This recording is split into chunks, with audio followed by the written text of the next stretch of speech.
अस्सलाम वालेकुम everyone, my name is Bilal. Welcome करता हूँ आपको एक नई एचटीएमएल और सीएसएस की क्लास के अंदर। आज की क्लास के अंदर हमने पढ़ना है फ्लोट को। फ्लोट बेसिकली क्या है, हमारी जो पिछली क्लास है उसी से रिलेटेड एक नई चीज है जो कि हम आज पढ़ने वाले हैं।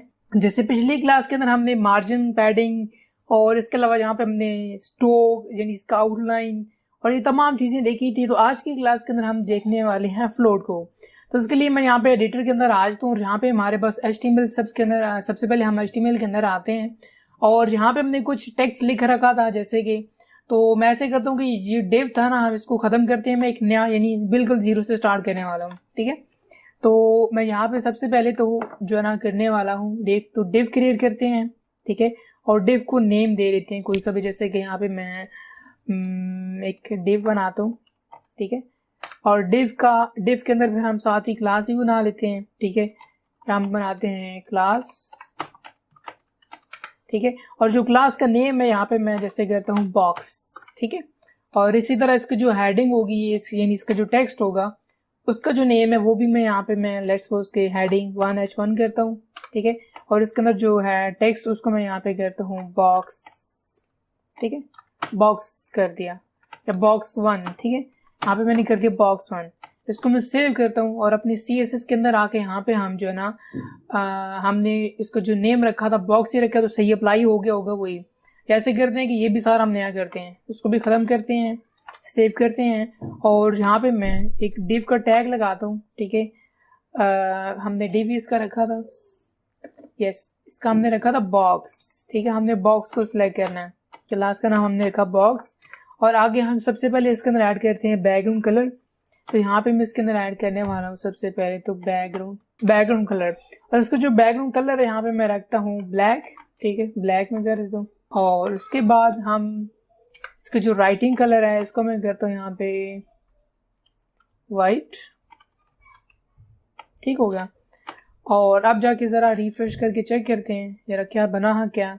साथ साथ हम चेक करते हैं, इसको रिफ्रेश करते हैं। देखिए हमारे पास लिखा आ रहा बॉक्स 1 और इसका जो हमने हाइट वेट डिफाइन नहीं किया था, ऐसे करता हूँ यहाँ पे मैं एडिटर के अंदर आके इसका जो विड्थ है वो मैं यहाँ पे करता हूँ 25%, यानी 25 पिक्सल्स नहीं बल्कि 25%, यानी पेज का यानी कह सकते हैं कि तीसरा हिस्सा, ठीक है। तीसरा हिस्सा 100 होता है ना वैसे तो 100% वेट, उसको मैंने तीसरा हिस्सा कर दिया 25। इस तरह इसकी जो हाइट होगी यहाँ पे हम 100% अब कर नहीं सकते क्योंकि पेज तो उतना लंबा हो सकता है, अनलिमिटेड इसकी हाइट हो सकती है। फिर से हमें पता है कि लिमिट में होती है 100%, बट हाइट जो है 100% नहीं होती, आप कितना मर्जी कर सकते हैं। तो यहाँ पे लेट्स सपोज के मैं करता हूँ इसकी हाइट 300 पिक्सल्स कर देते हैं, ठीक है। ये हमने कर दी 300 पिक्सल्स। उसके बाद हमने इसको सेव करना है और आके इसको सेव करके रिफ्रेश करके चेक कर लेते हैं। तो जी ये हमारे पास आ गया बॉक्स और इसका जो टेक्स्ट है वो वाइट कलर में है, बॉक्स का कलर ब्लैक है। अब जो हमारे पास टेक्स्ट आ रहा है इसका जो है नाम राइटिंग, उसको यहाँ से मैं करता हूँ अलाइन टेक्स्ट अलाइन कर देते हैं। यहाँ से टेक्स्ट अलाइन हम करते हैं सेंटर, सॉरी ये सेंटर कर देते हैं, ठीक है। सेंटर कर दिया और आके सेव करके रिफ्रेश करते हैं। देखिए हमारे पास जो बॉक्स 1 ना वो बिल्कुल सेंटर में हो गया। उसके बाद हम आगे चलते हैं। इसके बाद हम क्या करना चाह रहे हैं जी, इसका चलें बस यहाँ तक काफ़ी है। अभी फिलहाल हमने वो फ्लोट वाली कमांड नहीं पड़ी, मैं सारा पिछले ही काम कर रहा हूँ। अच्छा मैं अब चाह रहा हूँ ये जो हमने डिव लगाया ना इसको मैं बार बार रिपीट करूँ बार बार, ठीक है। यानी मुझे 3-4 बॉक्सेस चाहिए। तो ऐसे करता हूँ यहाँ पे मैं पेस्ट कर देता हूँ, फिर नीचे आके यहाँ पे इंटर करके फिर पेस्ट कर देता हूँ, फिर नीचे इंटर करता हूँ, फिर पेस्ट कर देता हूँ, फिर इंटर करके फिर पेस्ट कर देता हूँ। सेव करते हैं और आके इसको रिफ्रेश करके चेक करते हैं। ये देखिए हमारे पास जो बॉक्सेस हैं एक 2 3 4 5 हो गए हैं, एक ज़्यादा हो गया, चलें कोई बात नहीं। ये ऐसे करता हूँ 4 कर, बहुत ज़्यादा नहीं हो गई। तो ऐसा करता हूँ जी एक को मैं यहाँ से ख़त्म कर देता हूँ, एक मैंने करके डिलीट। इसको आके रिफ्रेश करते हैं तो देखिए हमारे पास ये 1 2 3 4 हो गए, ठीक हो गया। टोटल ये हमारे पास 4 हो गए। अच्छा उसके बाद हमने जो अगला काम करना है, हमने इसके अंदर जो मेन चीज़ पढ़नी है। अब हमने पढ़ा था कि हम डिव लगाते हैं उसके अंदर हम क्लास डिफाइन करते हैं। तो हम क्लास के अंदर हमने रखा था इसका नेम बॉक्स, ठीक है। अब यहाँ पे मैं इसको चेंज करता हूँ। आप देखिएगा ज़रा क्या होगा कि मैं अभी यहाँ पे करता हूँ लेट्स सपोज के ये जो है ना इसका यहाँ पे मैं नेम करता हूँ बॉक्स, मैंने रखा था ना बॉक्स 1, इसको मैं करता हूँ बॉक्स 2, इस तरह इसको मैं करता हूँ यहाँ पे बॉक्स 3, तो 1 2 3 4 ठीक है। जिस तरह मैं नंबरिंग दे ली, सॉरी यहाँ पे गलत हो गया जी, यहाँ पे 2, यहाँ पे 3 और यहाँ पे 4 होना चाहिए ये, ठीक है। अब यही काम हमारे ऊपर जो बॉक्स 1 मैंने ये बॉक्स बनाया था ना, इसका मैं यहाँ पे करता हूँ बॉक्स 1, इसको भी यहाँ पे करता हूँ बॉक्स 2, इसको मैं यहाँ पे करता हूँ बॉक्स 3, इसको मैं करता हूँ यहाँ पे बॉक्स 4, तो ये मैंने कर दिया 4, ठीक है। अब देखिएगा ज़रा, जैसे मैं करता जाऊँगा ना तो इसके अंदर से जो सही होगा ना एक्शन सारा खत्म हो गया। उसकी वजह क्या है, क्योंकि इसको मैंने नेम ही चेंज कर दिया इसका टोटली। यहाँ पे हमने हालांकि इधर से सिलेक्ट किया हुआ था बॉक्स, बट हमने तो बॉक्स खत्म ही कर दिए, हमने 1 2 3 कर दिए। तो मैं इसके अंदर एक और काम कर सकता हूँ कि इसके पीछे एक और प्रॉपर्टी डिफाइन कर सकता हूँ जो कि हमारे पास आती है बॉक्स, ठीक है, सिर्फ बॉक्स ही। इसको मैं सेव करता हूँ। अब क्या होगा कि उसने सिलेक्ट कर लिया ऑटोमेटिकली फिर से बॉक्स को, सॉरी हमने ओपन किया हुआ था एज में। देखिए अब एक और प्रॉब्लम क्या आ गया कि देखिए हमने सिर्फ एक में लगाया दिया, बाकियों में तो लगा हुआ नहीं है। तो बेहतर है ये काम पहले करके कॉपी पेस्ट कर लीजिएगा। मैंने अब बाद में किया तो मुझे फिर से यहाँ पे क्या करना पड़ेगा, ये बॉक्स सब में पेस्ट करना पड़ेगा। तो कॉपी करता हूँ, पेस्ट करता हूँ, इसमें भी पेस्ट करता हूँ, इसी तरह इसमें भी पेस्ट करता हूँ, और अब जाके रिफ्रेश करूंगा ना तो अब इस सब में अप्लाई हो गया होगा। देखें फिर से वही काम सही से हो गया।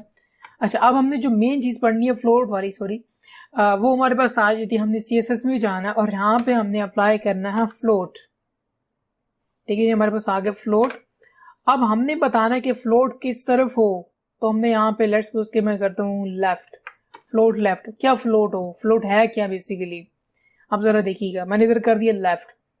अब हमने पहले गौर करना है कि देखिए हमारी जितनी भी शेप्स हैं ऐसे सीधी 1 2 3 फॉर्म में आ रही है, ठीक है। अब मैं जैसे फ्लोट करता गया तो हमारी जितनी भी शेप्स होंगी ऑटोमेटिकली वो सारी लेफ्ट साइड पे चली जाएंगी। इसको मैं रिफ्रेश करता हूँ तो देखिए हमारी पास 1 2 3 4 इस तरह सारी की सारी क्या हो गई, लेफ्ट फ्लोट हो गई। अब ये जो आगे रिस्पॉन्सिव वेबसाइट बनानी है उसके अंदर काफ़ी यूजफुल चीज़ है कि लेट्स सपोज इसको मैं मिनिमाइज करता हूँ, छोटा करता हूँ। तो आपने गौर करना, आप देखिएगा जैसे ही मैं इसको यहाँ से पकड़ के छोटा करूंगा रिस्पॉन्सिव साइट बन गई है, देखे ना खुद ही ऑटोमेटिकली वो छोटे बड़े हो रहे हैं। ये फ्लोट वाला कमांड काफ़ी मजे की है, जो रिस्पॉन्सिव वेबसाइट्स होती हैं इनमें काफ़ी ज़्यादा यूज़ होता है फ्लोट। अब एक और चीज़, अब इसके अंदर देखें ना तो कोई बॉर्डर कोई कुछ भी नहीं आता। यहाँ पे इसका मैं कर देता हूँ इसका आउटलाइन, ठीक है। यहाँ पे मैं कर देता हूँ आउटलाइन, और आउटलाइन यहाँ पे मैं करता हूँ 1, यानी जैसे कि मैं करता हूँ 1 px, ठीक है, और सॉलिड वाइट, इसको मैंने कर दिया वाइट, यानी इसको स्ट्रोक दे दिया मैंने, और उसके बाद उसको दे दिया सॉलिड वाइट कलर। ये हमने कर दिया, सेव भी कर दिया, साथ आके रिफ्रेश करते हैं तो ये देखें अब इसमें क्या होगा, इसका स्ट्रोक दे दिया गया है। अब हमें डिफरेंस पता चल रहा है कि एक बॉक्स यहाँ पे खत्म हो रहा है, दूसरा यहाँ पे खत्म हो रहा है, तीसरा चौथा इस तरह। अब इसको जरा मैं छोटा करता हूँ, आपको रिस्पॉन्सिव चेक करवाता हूँ। तो देखिए किस तरह ये छोटे बड़े हो रहे हैं ऑटोमेटिकली, यानी जितना बड़ा पेज होगा आपकी वेबसाइट का खुला हुआ ब्राउजर इतना बड़ा हो। देखिए मैंने छोटा कर दिया, देखें किस तरह ये रिस्पॉन्सिव फ्लोट हो रही है ये चीज़। देखें ये देखें, देखा आपने, ये कितनी मजे की चीज़ है। रिस्पॉन्सिव वेबसाइट बनाने के लिए ये फ्लोट की कमांड इंतहाई ज़्यादा अहम है। तो इस तरह करके यहाँ पे हम जो है इसको फ्लोट करवा सकते हैं। अगर इसको मैं फ्लोट लेफ्ट की जगह करवा दूँ यहाँ से राइट, तो देखिए फिर क्या होगा, ये देखिए इसको मैंने सेव कर दिया तो क्या होगा, उल्टा हमारी जो लेफ्ट साइड पे जो चीज़ें थी वो राइट साइड पे चली, यानी सॉरी लेफ्ट वाली चीज़ें राइट पे चलेगी, राइट वाली लेफ्ट पे आ गई, यानी इनवर्स हो गई चीज़ें। यहाँ 1 2 3 इधर से स्टार्ट होगा, पहले 1 2 3 इधर से स्टार्ट हो रहा था, ठीक है। तो हमने क्या किया, बेसिकली हमने बॉक्सेस को फ्लोट करवा दिया लेफ्ट से। क्या हुआ कि यहाँ से शुरू होंगे और आगे की तरफ जितने हैं बॉक्सेस चलते जाएंगे, यानी जितने उस पेज पे आ सकते हैं उस हिसाब से उसने सेट कर लिया। अब अगर इन बॉक्सेस की साइज बड़ा होता, अब हमने रखा हुआ 4 है टोटल, तो मैंने बताया था कि हमने 25% बॉक्स का साइज रखा था, यानी 100 में से आधा हिस्सा यानी 25%। 4 होंगे तो जैसी बात 100% कंप्लीट विड्थ हो रही है इसकी।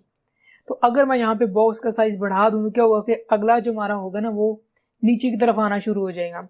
कि लेट्स सपोज के मैं इसको दोबारा से लेफ्ट ही करता हूँ, फ्लोट लेफ्ट, ठीक है। इसको मैंने लेफ्ट दोबारा से कर दिया, और इसकी जो साइज था यहाँ पे मैंने 25 रखा था, मैं अगर इसको कर दूँ 28, थोड़ा सा ये 29, तो अब देखिएगा क्या होगा कि ये जो शेप्स हैं वो नीचे की तरफ आ गई हैं, क्योंकि अब ये अपनी विड्थ में से ज़्यादा आगे पेज में इतनी जगह नहीं है कि वो चौथी शेप को रख सके। उसने क्या किया, ऑटोमेटिकली उठा के वो शेप को नीचे भेज दिया है। तो ये फ्लोट की कमांड आप देखिए, इसको मैं फिर से छोटा करता हूँ तो देखिए किस तरह ये रिस्पॉन्सिबली काम करेगी। देखिए ऑटोमेटिकली जितना हमारा पेज बड़ा छोटा होगा उस हिसाब से हमारी शेप्स भी खुद ही ऑटोमेटिकली छोटी बड़ी होती जाएंगी। तो काफ़ी यूज़फुल चीज़ है, काफ़ी यूज़ की जाती है अपनी रिस्पॉन्सिव वेबसाइट बनाने के लिए। तो इसी तरह हम यहाँ पे इसको फ्लोट, अभी मैं ऐसे करता हूँ कि हमारे पास ये जो बाकी बॉक्सेस हैं, ठीक है, इनको यहाँ पे मैं ऐसे करता हूँ कि ख़त्म कर देता हूँ, ठीक है। जैसे कि मैं इसको, ये 2 हैं उनको ख़त्म कर देता हूँ, 2 को रखता हूँ, सेव करते हैं और आके रिफ्रेश करते हैं। अब देखें हमारे पास दोनों फ्लोट लेफ़्ट हुई हुई हैं, हमने सेट की हुई हैं। तो इस तरह करके जो है ना आप अपनी वेबसाइट को जो ना फ्लोट करवा सकते हैं। अब ये शेप एग्जांपल है, अब यहाँ पे अपनी इमेजेस को भी यूज़ कर सकते हैं। अगर आप चाहते हैं कि आपका टेक्स्ट एक साइड पे लिखा हुआ है, दूसरी तरफ आपकी इमेज देखिए वो फ्लोट हो राइट पे, तो आप इसको फ्लोट करवा सकते हैं। कोई मुश्किल काम नहीं है, हमने ऑलरेडी पढ़ा हुआ है। तो मे बी मेरे फोल्डर के अंदर जहाँ पे हमने सेव कर रखी है वेबसाइट, वहाँ पे मैं चेक करता हूँ तो देखिए यहाँ पे हमारे पास एक एक इमेज पड़ी है जिसका नाम है आइकन्स, ठीक है। और इसका जो सोर्स टाइप है वो PNG है। तो यहाँ पे मैं इमेज को भी ला सकता हूँ। जैसे कि यहाँ पे मैं अगर आपको फ्लोट करवा के चेक करवाऊँ तो यहाँ पे मैं एक ऐड करता हूँ एक इमेज ऐड करता हूँ यहाँ पे। अब मैंने आपके लिए जल्दी से मैंने इस वीडियो को बीच में से काट दिया है। अब यहाँ पे मैंने एक इमेज लाई और मेरे पास जो इमेज है मैं आपको यहाँ पे चेक करवा दूँ, जो कि मैंने लाई है यहाँ पे इमेज। और मैंने बॉक्स की जो अमाउंट थी वो भी मैं यहाँ पे कम कर दी, 1 कर दी है नंबर्स। अभी हमारे पास सिर्फ ऑफिस लिखा आ रही है, हमारे पास एक इमेज है PNG। अब इसको मैं फ्लोट करवाना चाह रहा हूँ एक साइड पे, तो उसके लिए यहाँ पे मैं जाता हूँ, मैंने एक डिव भी बनाया, डिव के अंदर मैंने इमेज लाई और इमेज का सोर्स बता दिया image.png है, ठीक है। और अब हमने इसका जो नेम लिखा, मैंने एक डिव बनाया। अब मैं यहाँ पे डॉट लगा के IMG करता हूँ, इसको मैं ब्रैकेट्स देता हूँ और यहाँ पे मैं इसको सीधा सा फ्लोट करवा देता हूँ। फ्लोट इसका मैं यहाँ पे करता हूँ राइट साइड पे, ठीक है।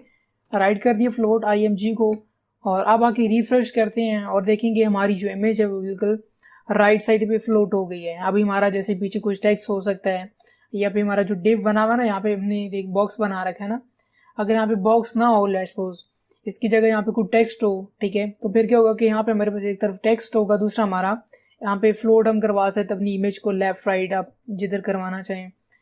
तभी मैंने यहाँ पे राइट करवाया। अगर मैं यहाँ पे इसको कर दूँ लेफ्ट और इसको मैं सेव करता हूँ, आप देखिएगा कि क्या होगा। अभी भी ज़्यादा कुछ फ़र्क नहीं पड़ा क्योंकि हमारी सेम ही जगह सेम सिचुएशन, हमारी इमेज बड़ी है ना, इसलिए वो भी फ्लोट लेफ्ट की तरफ ही दिख रही है हमें। तो इस तरह करके ये हम काम कर रहे थे कि हमारी ये अपडेट हुई हुई है। तो इस तरह करके यहाँ पे हम फ्लोट करवा सकते, चाहे इमेज हो चाहे टेक्स्ट हो, बआसानी। तो आई होप आपको आज वाली क्लास भी समझ आ गई होगी फ्लोट के हवाले से। अगर आपको कोई क्वेश्चन हो तो नीचे कमेंट करके पूछ सकते हैं। मैं अब आपको मिलूंगा एक नई नेक्स्ट वीडियो में। तब तक अपना बहुत सारा ख्याल रखिएगा और मुझे अपनी दुआ में याद रखिएगा। अल्लाह हाफिज़।